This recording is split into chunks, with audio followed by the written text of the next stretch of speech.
સમાછાણી canal road પર આવેલી solar કેનાલમાં બુધવારે મોડી સાંજે નહાવા પડેલા 2 યુવકો પૈકી એક યુવક તણાઈ જતા ફાયર બ્રિગેડની ટીમે તપાસ હાથ ધરી હતી.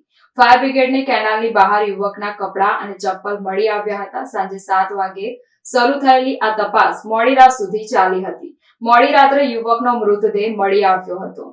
લાશ્કરોએ બોટ વડે તેને શોધવાની કામગીરી હાથ ધરી હતી. ઘટનાના પગલે લોકટોળા ભેગા થઈ ગયા હતા. ઉલ્લેખનીય છે કે આ યુવક વોર્ડ નંબર 1ના કાઉન્સિલર જહા ભરવાડના ભત્રીજો છે. પવન અને તેનો મિત્ર સાંજના સમયે કેનાલમાં નહાવા માટે ઉતર્યા હતા તેમ જાણવા મળ્યું હતું. તે દરમિયાન પવન તણાઈ ગયો હતો. તાજેતરમાં જ તેને ધોરણ 10 બોર્ડની પરીક્ષા પણ આપી હતી. આ રીતે યુવક કેનાલમાં ડૂબ્યો છે તેની ફાયર બ્રિગેડને જાણ કરાતા TP13ની ફાયર બ્રિગેડની ટીમે આવી સાંજે 7 કલાકથી આ યુવકની શોધખોળ હાથ ધરી હતી. તેની સાથે ERCની બોટ વડે પણ શોધખોળની કામગીરી કરાઈ હતી, પરંતુ રાત્રે 9:45 સુધી પણ આ યુવકનો કોઈ પત્તો લાગ્યો ન હતો. યુવક ડૂબતા આસપાસના રહીશોના ટોળે ભેગા થઈ ગયા હતા. આશાસ્પદ યુવક અચાનક ડૂબી જવાથી સ્થળ પર આવેલા પરિવારોએ આક્રંદ મચાવ્યો હતો. તે સાથે સ્થળ પર કાઉન્સિલર જહા ભરવાડ અને અન્ય કાઉન્સિલરો પણ આવી પહોંચ્યા હતા. જોકે મોડી રાત્રે તેનો મૃતદેહ મળ્યો હતો.